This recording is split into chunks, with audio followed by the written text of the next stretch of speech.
কিরে পল্টু, আজকে কোন সাবজেক্ট হওয়ার কথা ছিল? স্যার আজকে তো ভূগোল পড়ে আসতে বললেন, আমি তো আজকে ভূগোলে নদীর কাজ পড়ে এসেছি। আরে ঠিক আছে, আমার মনে ছিল না তো। তা ভূগোলে নদীর কাজ, ঠিক আছে, আজকে সেই বিষয়ে আলোচনা শুরু হবে। তার আগে ইন্ট্রোটা করে নি, বুঝলি? হ্যাঁ ঠিক আছে স্যার। ওয়েলকাম, আমাদের ভিডিওতে তোমাদের স্বাগত। আজকে আমি আর পল্টু নতুন একটা ভিডিও, অর্থাৎ নতুন একটা সাবজেক্টের ভিডিও নিয়ে তোমাদের সামনে উপস্থিত হয়েছি। আজকে আমাদের আলোচনার বিষয় ভূগোল, আর চ্যাপ্টার হলো নদীর কাজ। যথারীতি আমি পল্টুকে শর্ট কোশ্চেন জিজ্ঞাসা করব, আর পল্টু ঠিক উত্তর দেওয়ার চেষ্টা করবে। তোমাদের বলে রাখি, আমাদের ভিডিও যদি তোমাদের ভালো লেগে থাকে কিংবা আমাদের ভিডিও থেকে যদি তোমরা উপকৃত হও, তাহলে লাইক, শেয়ার এবং চ্যানেল সাবস্ক্রাইব করতে ভুলে যেও না। আর যদি ফেসবুকে আমাদের ভিডিও দেখতে পাও, তাহলে পেজটিকে ফলো করে দিও। তাহলে শুরু করছি আজকের ভিডিও। তাহলে পল্টু, আজকের প্রথম প্রশ্ন, যে উচ্চভূমি দুই বা ততোধিক নদী গোষ্ঠীকে পৃথক করে রাখে তাকে কি বলে? স্যার তাকে জলবিভাজিকা বলে। বাহ, সঠিক উত্তর। আমাদের দ্বিতীয় প্রশ্ন, নদীর গতিবেগ দ্বিগুণ বৃদ্ধির কারণে বহন ক্ষমতা কত গুণ বৃদ্ধি পায়? 64 গুণ বৃদ্ধি পায়। বাহ, দ্বিতীয় কোশ্চেনও সঠিক। আচ্ছা, একে কি বলে বলতো? স্যার এটা নির্ণয় করা হয় ষষ্ঠ ঘাতের সূত্র। হ্যাঁ, একদম সঠিক, একে ষষ্ঠ ঘাতের সূত্র বলা হয়। আমাদের পরের প্রশ্ন, কিউমেক কি? স্যার কিউমেক হলো কিউবিক মিটার, অর্থাৎ নদীর জলপ্রবাহ মাপার একক। হ্যাঁ, পরের প্রশ্ন, একটি আদর্শ নদীর কটি গতি থাকে? 3টি গতি, উচ্চগতি, মধ্যগতি ও নিম্নগতি।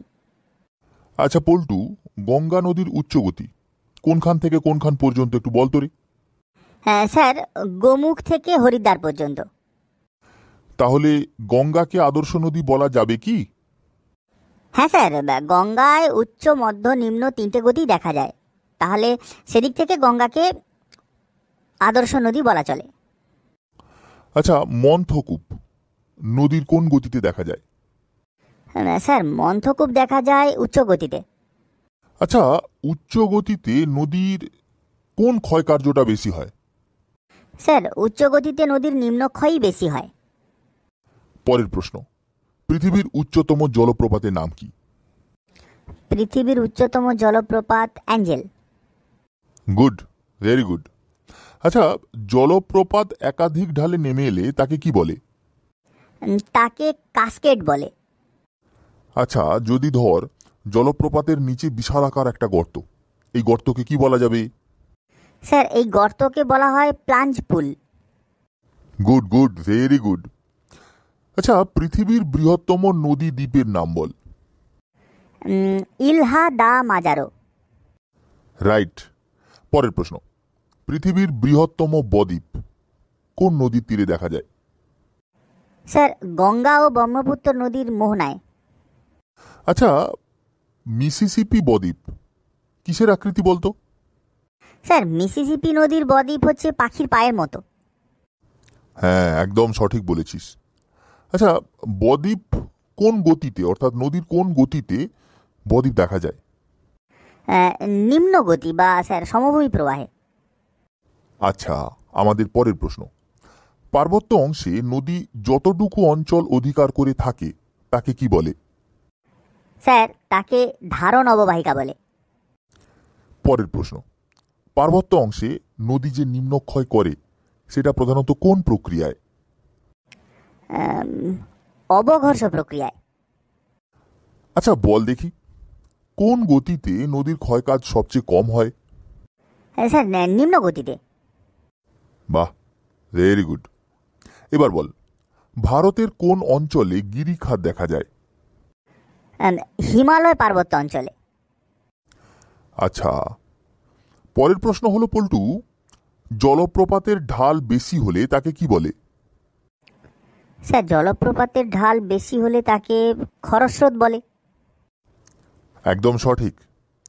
পরের প্রশ্ন, পর্বতের পাদদেশে পলি ও নুড়ি দিয়ে গঠিত প্রায় গোলাকার হাত পাখার মতো দেখতে ভূমিরূপকে কি বলা হয়?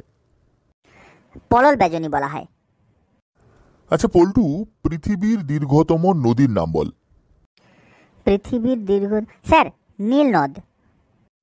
সঠিক। পৃথিবীতে কোন নদী সবচেয়ে বেশি জল বহন করে? আমাজন নদী। জানিস পল্টু, আজকে একটা কাজ মনে পড়ে গেল রে। আজকের ভিডিও এখানেই শেষ করতে হবে। পরের ভিডিওতে বা পরের ভিডিওর জন্য তোকে পড়া দিচ্ছি, তুই বরং হিমবাহের কাজ এবং বায়ুর কাজ একসঙ্গে করে আসিস। একসঙ্গে তোকে প্রশ্ন জিজ্ঞেস করব, আজকের মতো সব সঠিক উত্তর দেওয়া চাই, তবেই তুই গুড বয় হবি। মনে থাকবে? হ্যাঁ স্যার, একদম মনে থাকবে। আমি খুব ভালো করে রেডি করে আসবো। তাহলে তুই এন্ডিংটা করে দে, আমি বরং আসি, বুঝলি? ঠিক আছে স্যার। তাহলে বন্ধুরা, স্যারের একটা কাজ মনে পড়ে যাওয়ার জন্য আজকের ভিডিও দীর্ঘায়িত হলো না। পরের ভিডিওর জন্য তোমরা তৈরি থেকো।